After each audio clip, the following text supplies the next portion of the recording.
The speaker here for this session is Dave Ollila. Dave was added as the SDSHC staff member beginning in March of 2020. Dave, South Dakota State SDSU Extension Sheep Field Specialist and a longtime agricultural educator, retired from his previous position at the end of February and looks forward to assisting the South Dakota producers, especially those in the western portion of the state, with soil health related questions and consultations. Dave lives with his family near Newell, where they raise sheep and manage a diverse crop of forage operation. Dave will spend a lot of time talking about targeted grazing on weeds, especially using very unique fencing options for everyone. So please, everyone, let's welcome Dave today.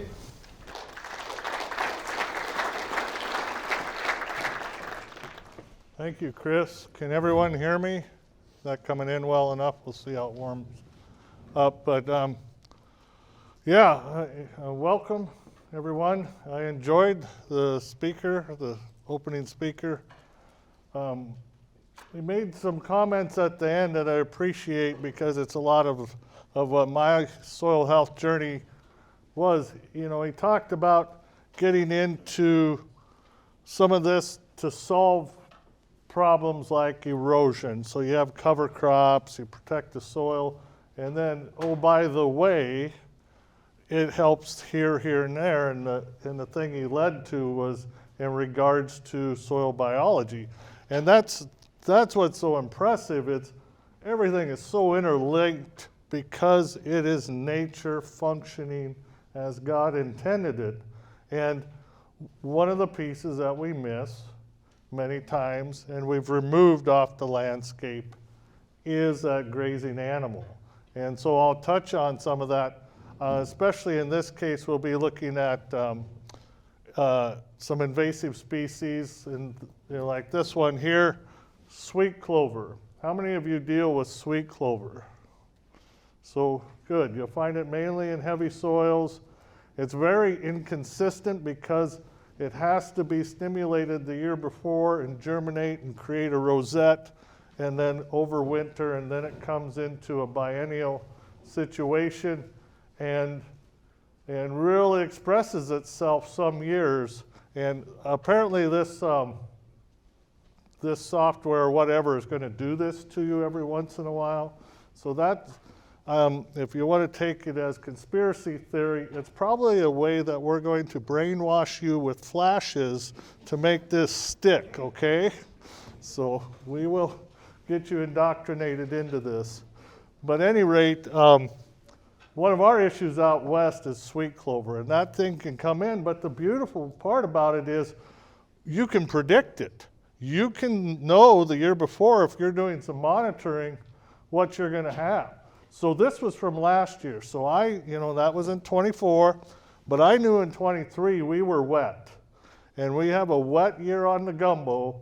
If you go out and start looking, you'll start seeing rosettes. And we had a lot of them. I mean, a lot. I mean, it was so nice that a lot of those sweet clovers got that tall for first year growth, which in our country is exceptional. So then you start planting. And if you've dealt with sweet clover, and I'll show a picture or two, it'll get this tall on you. And that gets an overburden.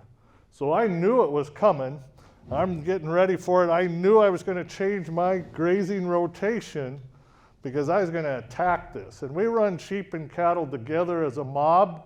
So when we go into these little 20-acre areas, we're in there about a week, but based on forage, and you can see how dense that sweet clover is. Well, so we started, this will be the end of May, 1st of June when we started grazing, and we're hitting it hard. And we had an open winter last winter, and we needed support all spring for grass to grow and for this to grow. And by the first week of June, that was the end of our moisture.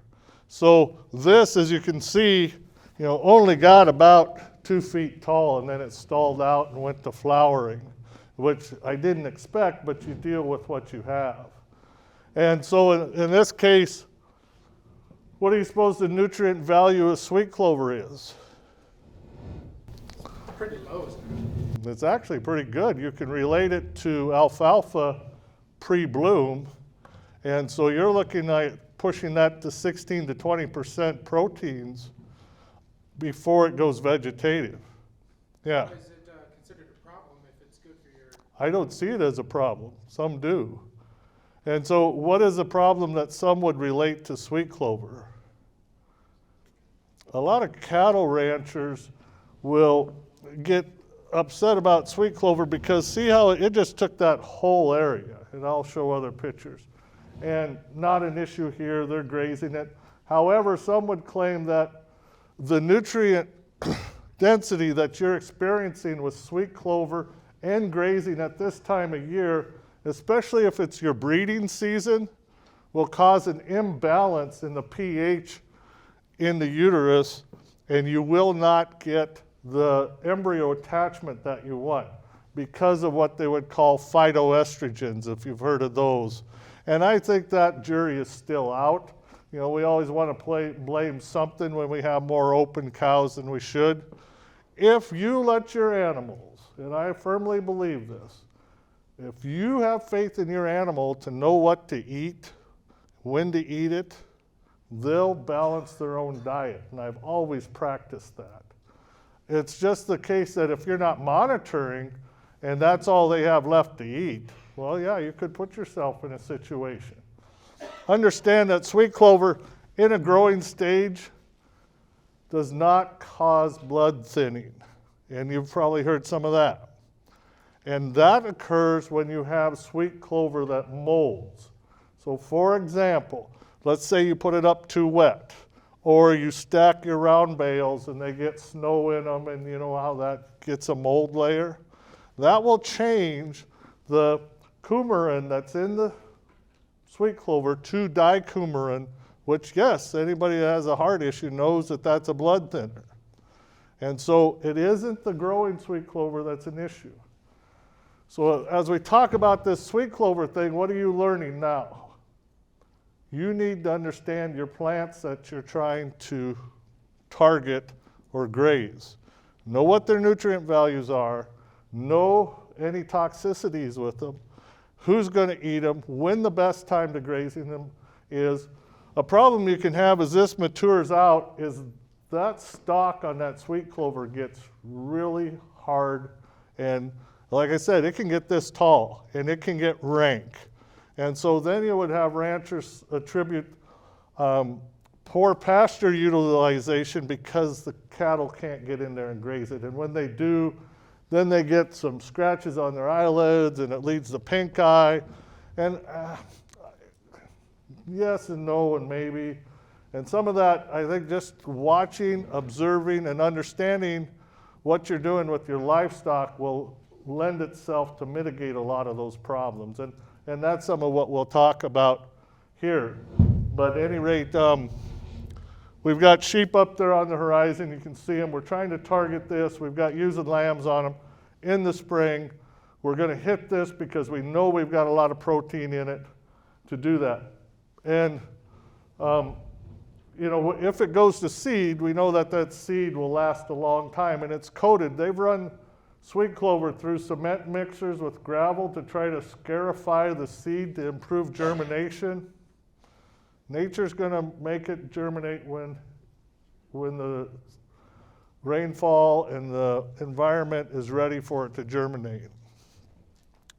When we talk about targeted grazing, we're going to look at it in a couple of different ways. One is about on your own ranch, if you're trying to manage areas, and I don't care if it's brome grass or bluegrass, in a lot of spots you can target graze that. You can target graze weeds, you can target graze brush. You need to understand what you're trying to do with it. But there are more opportunities, and this is pointing at younger people that want to get into agriculture, want to provide custom grazing services to, if you're okay hauling your livestock around to graze areas, you can provide those services. So understand, if you have some of those issues, you don't necessarily need to own the livestock. but you are providing an opportunity to help younger people enter agriculture, because you know that one big limitation to getting into farming and ranching is getting access to a land resource. So here's a situation where you can provide that opportunity, do yourself some good, turning undesirable plants or problem plants into red meat and wool. And that's a great story. And we can share that with our city cousins. It's not a one-time shot. You can move change in those plant communities in 3 to 5 years. You can start having that happen that fast. To me, that's fast. If you think you're going to do it in 1 year, it's just like, let's say you've got an alfalfa field with smooth brome in it, and that's gone to seed several times, and you go in there and you spray it out. Well, you killed the current growth, right? But what about the seed bank that's still laying there that's going to come up the next year or that fall? So you've got to have more than a 1-year plan even that way from a herbicide point of view. When you get into these grazing projects and you're cooperating with people, and I'll talk about that a little bit too, and Sean, would you pass this around? This is a manual I'll refer to. You can get it online. Tonight, when we have the breakouts, I'll be hosting a targeted grazing table. And in regards to that, we can answer some of those questions you may have that I skim over here. So don't be afraid to use your notebooks and write those notes down so we can have that discussion. And at those tables, I love when people come and have experiences that they can share with others. So don't be afraid to join one of those tables if you've got something to share that would benefit others. So think about that tonight. That'll be from about 6:30 to 8. We'll be working on that after supper. But you want to have that shared vision of goals and what you're trying to accomplish with all the parties involved. So if you've got a guy that just wants the weeds gone, and you've got a guy that just wants to put gain on livestock, you might not be meeting the same goals. And then you can look at that targeted grazing, and this is a paradigm that I'd like to see it become more of, because anyone that has hauled livestock and went and did somebody a favor to graze an area, usually that's not free. Because if somebody says, I got some grass for you that you can go graze. Well, you start down the list of questions. Well, you got water? No, I didn't have any water. So, well, I got to get a tank. And I got to haul water. How's your fence? Oh, I don't have very good fence. I got to fix fence. And you just go down this list of things. And so somebody's doing you this favor, but really it's not doing you a favor. By the end of it, you would have been further ahead to start pitching hay. So keep that in mind. Same way here. You have to look at is if you go into a custom grazing business or a targeted grazing business, you are providing a service. And you will need to educate your customer on those expectations we talked about and how you're going to play that out for them, what you're going to charge them. You're going to charge them. You're not going to pay them for grazing. You're going to charge them to manage that landscape because of the value that you're going to provide that landscape.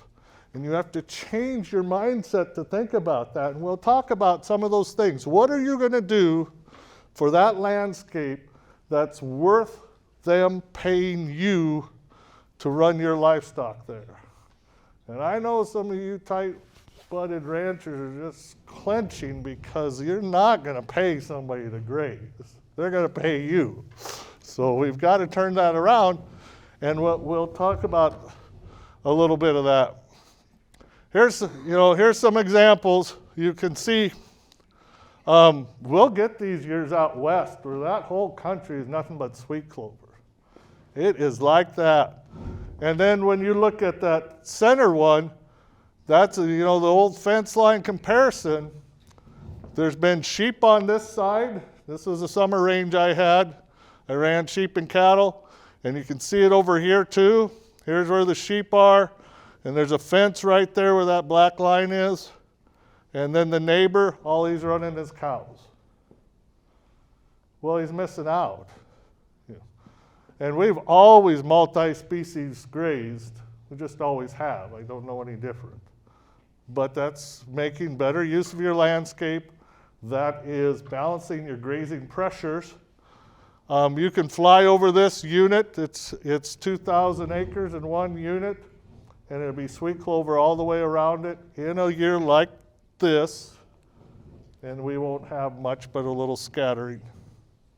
So what's happening?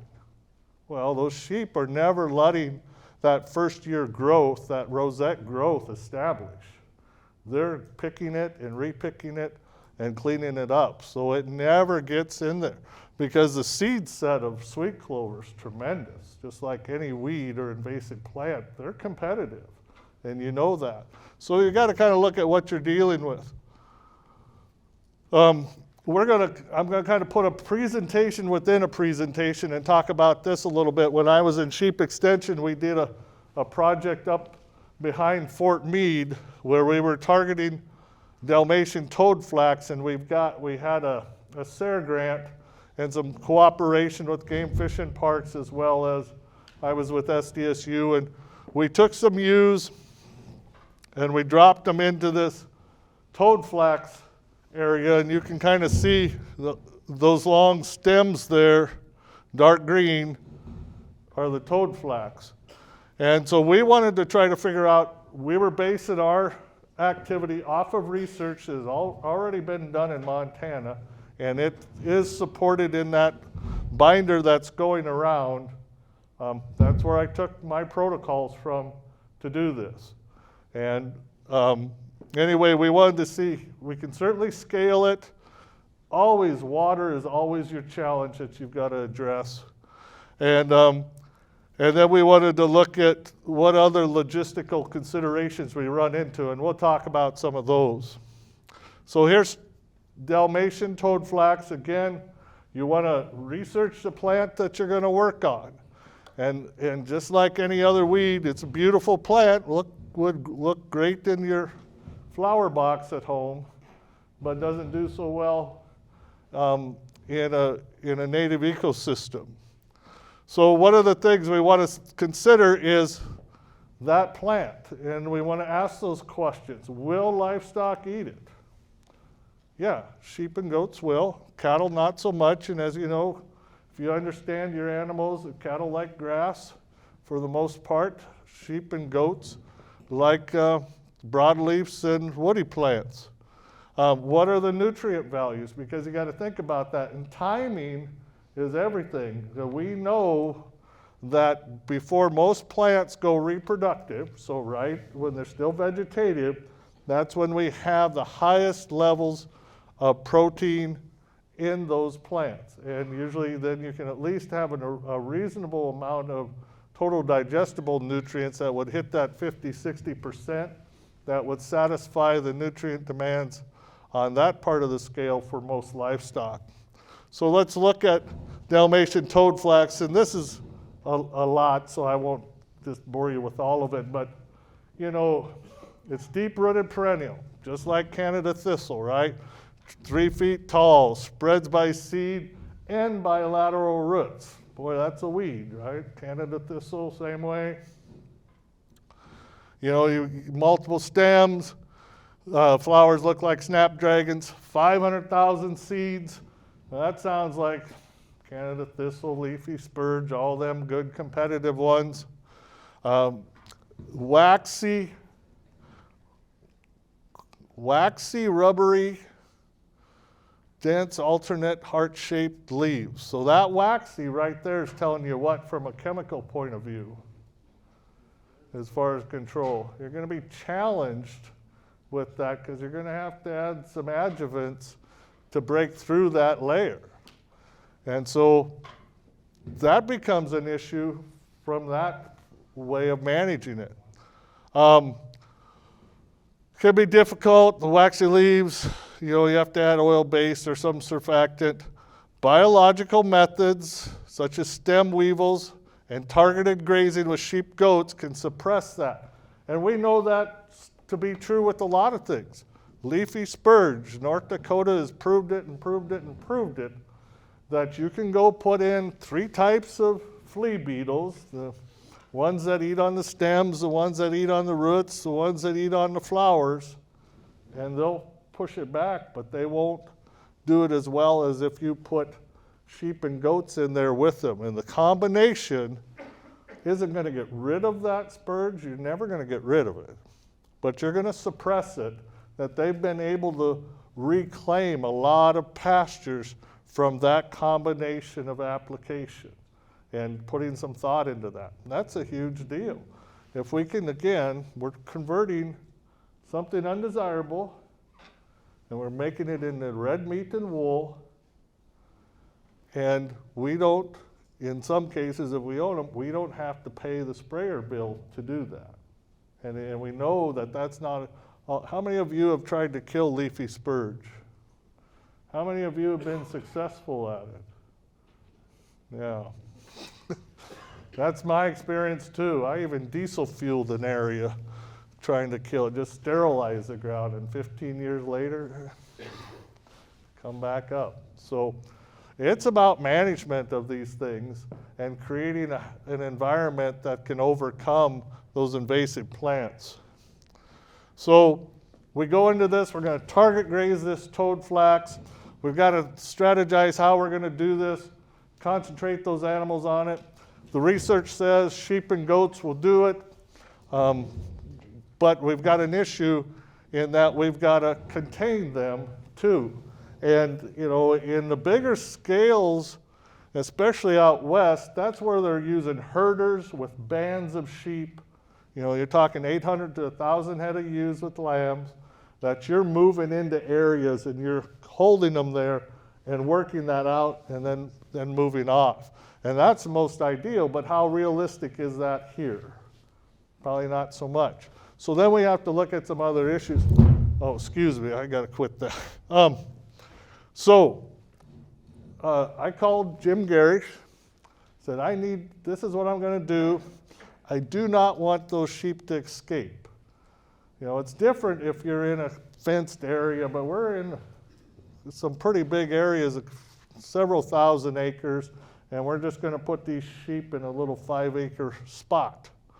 And we're gonna try this deal. So he recommended this setup. You're using a hot, neutral hot, a solar over battery, and this is a 3-joule energizer. And enough poly wire and stakes and all that to encircle 5 acres if you wanted to. So that was about a couple $1,000s for that investment that we use with SARE. But you need to train your sheep to it first. So I hired a guy to do this project for me, and I took this equipment over there and took the sheep over to his place, and I just set it up and I just had him manage it before we ever went out to the forest, because you got to get those logistics in before we go out there, because we're just functioning. We don't know what we don't know, and what do you worry about, what do you not worry about? And so you try to get some of this stuff out of the way, and so you don't want anything bad to happen to your livestock. So we got to think about the welfare, because that question's always going to come up, especially if we start grazing where the public sees us. And in this case, we were right along the Centennial Trail. We got people hiking and biking and riding horses there. And we have to consider that, because they were wondering what we were doing. Some would think, oh, I get it. And others would say, you're just ruining our forest with these ugly sheep in there. But that guy that ran this project for me is a bigger chatterbox than I am. And he would stop and visit with those people and explain and put up signs. So we were telling them what we were doing. And once they heard that story, they're sold on it. So to get those city cousins to buy in is some of that little piece you need to keep in the back of your mind to help this whole thing along. So they understand that we are part of the solution to our environmental woes. We are not the problem. And that's a big piece that we need to own and share when we are out there and the public can see it. Train the livestock to the equipment. They all need to get shocked. They all need to experience it. The public interface, the operator, do the batteries last? What are the mistakes? 3 grounds, all those things that, can go wrong, will go wrong. And so hopefully you kind of get some of that handled before you get out there. What do you do for predators? In this case, we didn't do anything other than the electric fence. So the electric fence did become your predator deterrent then? Well, I didn't lose a single one. But in a bigger band, I run donkeys and llamas, which will stay with the herd for the most part. A lot of guys, and again, out west in the inner mountain range, they're running dogs. But that public interface with dogs is an issue too. And those people got to put up signage for all those hikers and bikers and all that thing, that beware of dogs. Do not pet the big fluffy dogs. All that stuff that you've got to deal with on those things. But yes, sir. When we had a llama with our sheep, we noticed that she could be pretty aggressive with them. You ever have problems with the donkeys or llamas like abusing the sheep? They will make sheep respect them. Did you have to inbreed them? Yeah, it's just like anything. You put them in there and you try them and see if they're going to work or not with those predator control animals. Some work, some don't. It's just like stock dogs. Some work, some don't. And again, guard dogs, same way. Some of them will, if you make friends with them, they come to the house and they won't stay out with the sheep. It's all those learning things that happen. But that base of knowledge is out there. So if you were going to control leafy spurs with sheep, Yep. when would you want to graze at the optimum? So what do you not want to happen? You don't want it to go to seed. And it's just like everything, it's all ready at the same time, right? Yep. So you're going to have to pick and choose where you're going to start. And if you can scale up big enough, then you can hit bigger areas. But and again, if you're putting out flea beetles, you're going to need to think about where you're going to put them, because if you take away their food source, well, then that population is going to decline too. Well, leafy spurge always blooms early. Well, yep. Yep. So at what point in time do you have to have that control of that when it's in that flower to keep it from seed? Right, you want to get ahead of it, but you're not going to get all of it.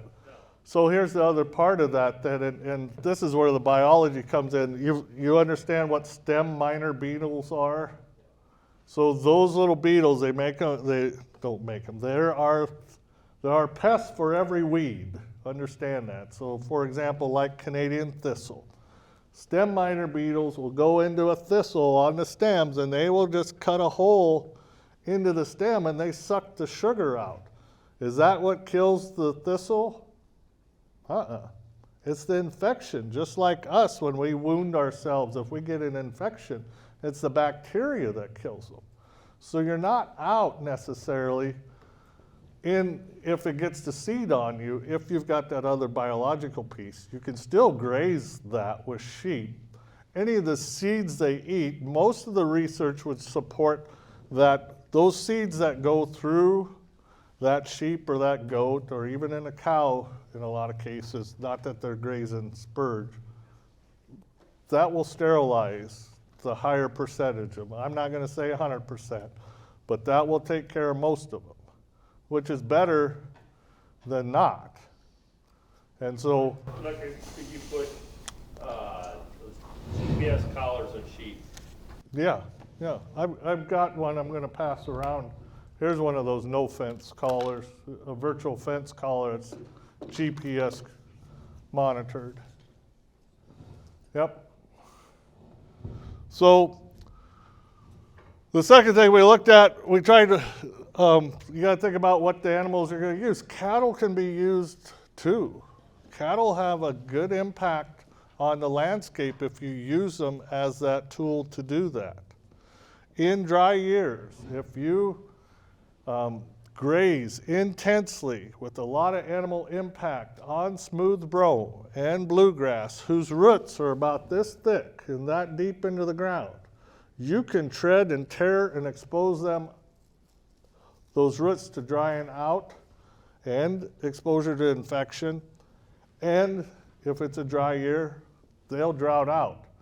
The native plants, how deep are their roots? At least. They're not going to dry out. So if you're targeting smooth brome with cattle and bluegrass, and it looks like it's going to be a dry year, when is that growing most aggressively? April, May. Just hammer that thing. And it's going to look horrible, and you're going to have to get over it, but then get off, because most of your natives are not going to fire up and really start growing until about the 15th of May. So you're not even going to get into their growth points.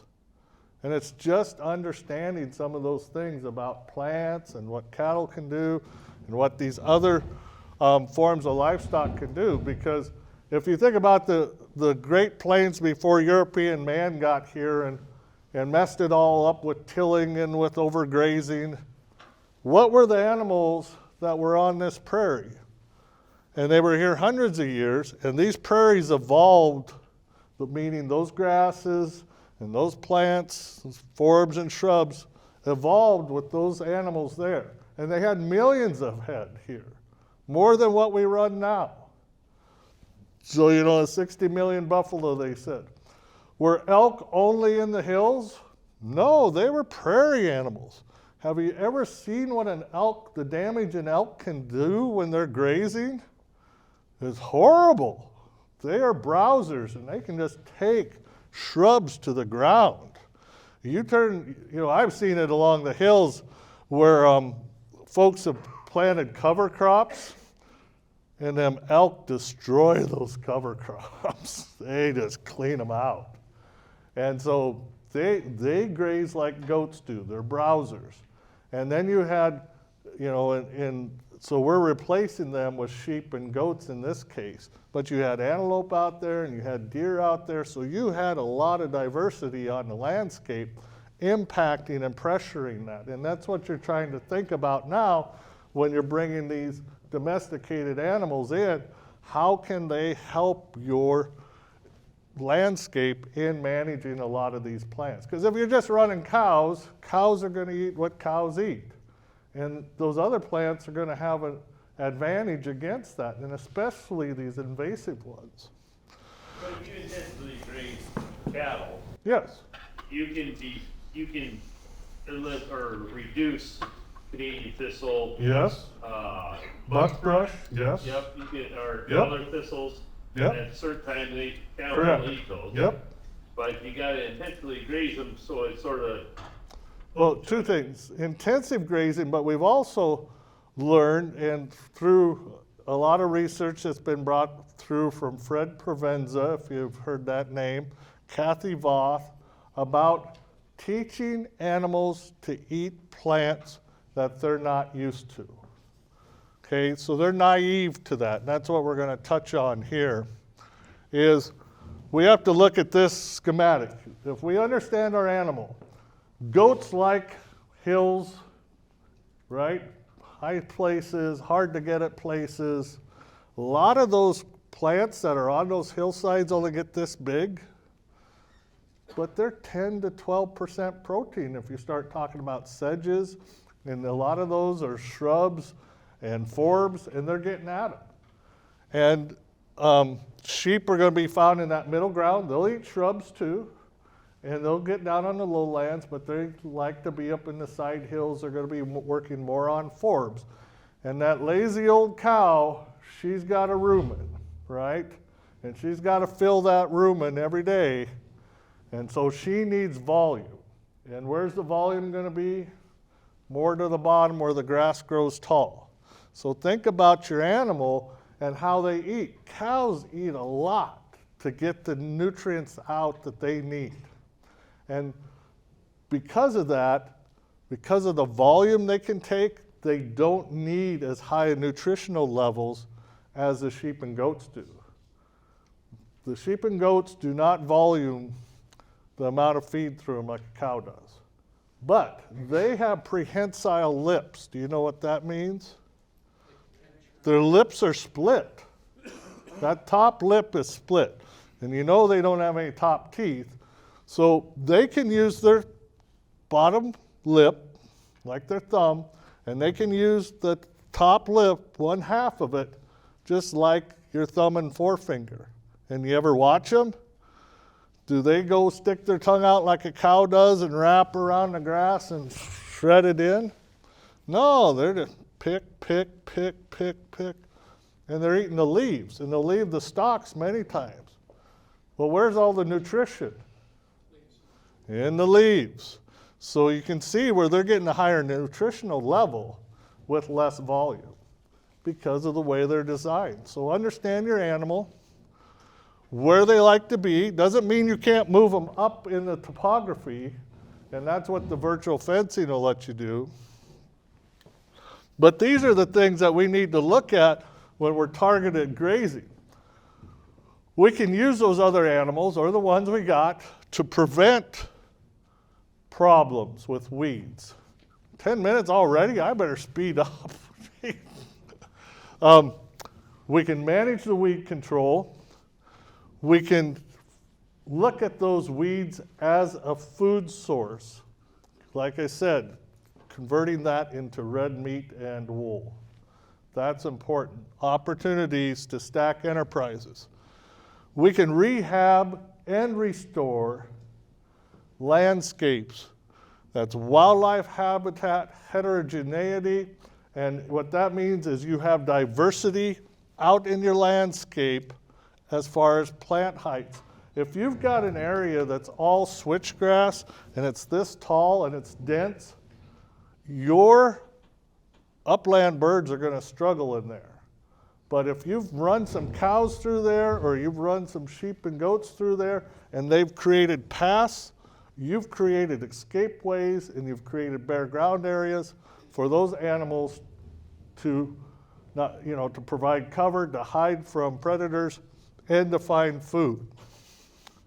I'm going to have to skip along here, but we have, like I said, we have a great story to tell that we can improve ecosystems. We can be the solution on this thing. And, we're having a generational change in land resource managers, not just farmers, but people in public lands that are looking at this a lot harder. It used to be old practice. In the 40s and 50s, this is what we did. We took understory out of the forest. We grazed areas, but then maybe we did it too good, and we caused issues. But wouldn't California appreciate some understory management about right now? Just saying. Fire breaks and reduce those fuel loads. That's a no-brainer. Again, back to those products, that story we can say, our city cousins can have warm fuzzies about what we're doing for the environment. Improving water. We're filtering your water. We're filtering your air. We're giving you clean, safe, abundant food to eat. When you go into this, and this is that Target Grazing Handbook link, and if you want to take a picture of that with your phone, you can, and that's that handbook I sent around. This handbook, a new version of it was supposed to be out a year ago, but it's actually going to come out next week. The timing sucks, but there's a new one that we've revised, which includes solar grazing and some of those other custom grazing components. What I do like in this current manual and the new one, it will have example contracts and things for you to think about as far as getting into grazing enterprises, whether you're working with somebody coming onto your place or you establishing your own business that way.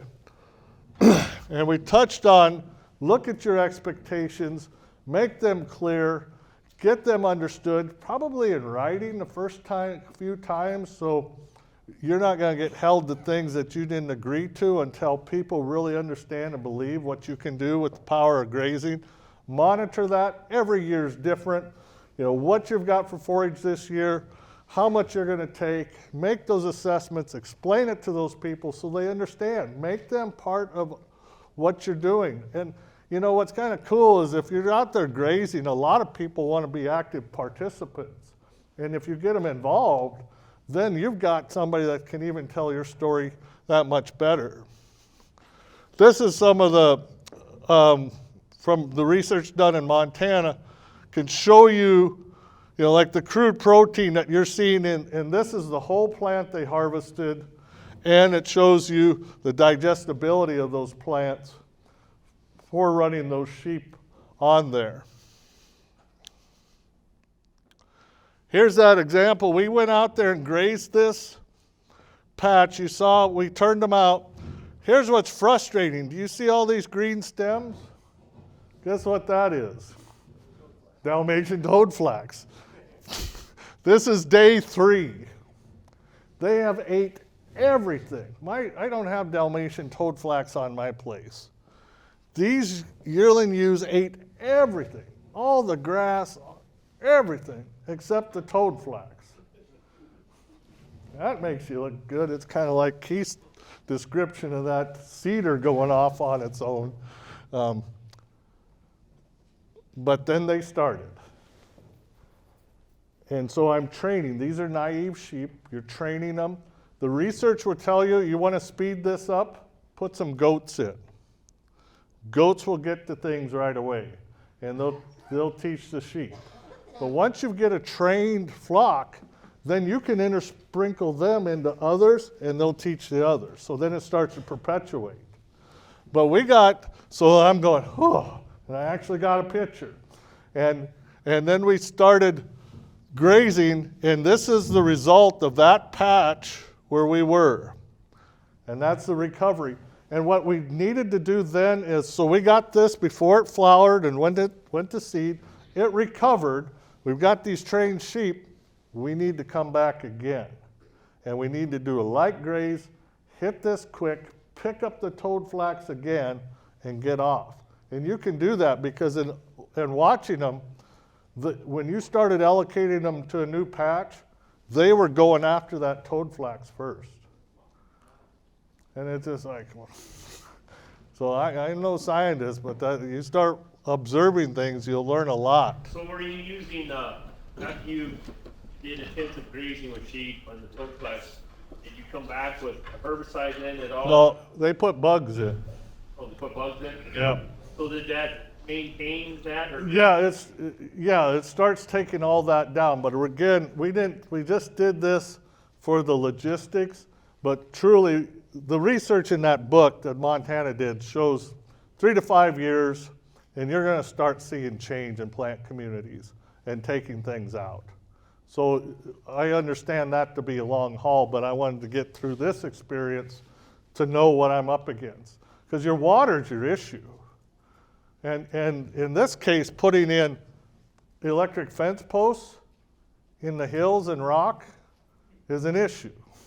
And deer coming through your fences is an issue, or elk, or predators. So I wanted to touch on this. So then I got to looking at, and this is back in 16, this company in Norway was making these virtual fence collars, but we couldn't get them. We finally got them here in 22.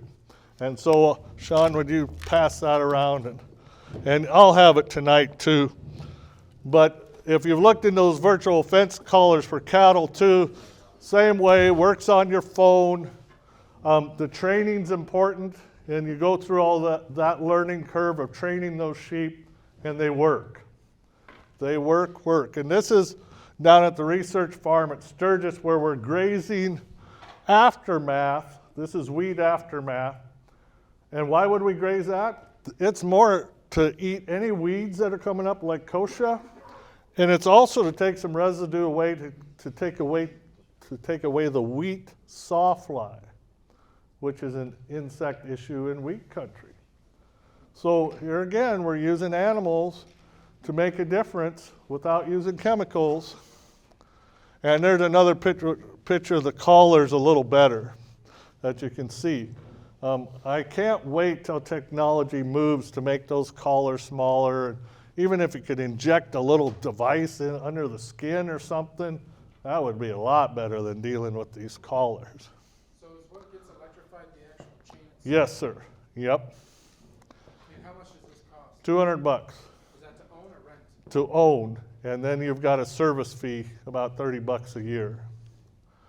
And then you can see what you can do here, and that's where that prescribed grazing thing would really become even more practical when you can identify spots out there and you can just target in there. And you're starting to remove that labor issue, because you know that's always a deal breaker, is trying to manage people. What's the name of the collar? No Fence is the name of these, and they're out of Norway. So you've got all these opportunities then. You can get into cropland, public lands, these wildlife protection areas that GF&P has, those really need to be grazed. Not the same time every year, not to the degrees, but you would improve those areas grazing them. I mean, again, it provides opportunity. You have, they're doing this is not new tech. They've been grazing, like in San Francisco. I know a gal, she rents the sheep from a rancher. She has herders. She contracts with the city of San Francisco to graze the open spaces above their reservoirs so that they have clean water going in. And she gets paid to do that. And they're just keeping down weeds and understory. Yes, sir. Do you breed and kid out for?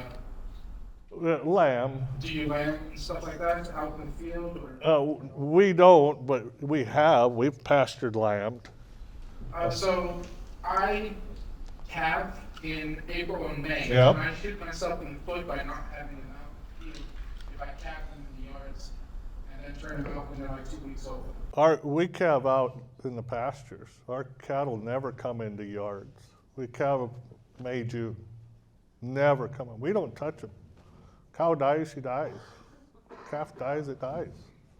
So I'm missing out on the grazing opportunity by calving out in the yard. Yeah. Well, you're doing a lot more work, and you got infrastructure, and all your manure is right there in a pile, and there's a whole bunch of those things that you can get rid of. It's much healthier to be calving out on grass than it ever is in a yard. We just find it difficult getting out there and finding them, and then we give them CPT and ban them and stuff. Well, we do too. Yeah, we tag them, and that's what horses are for.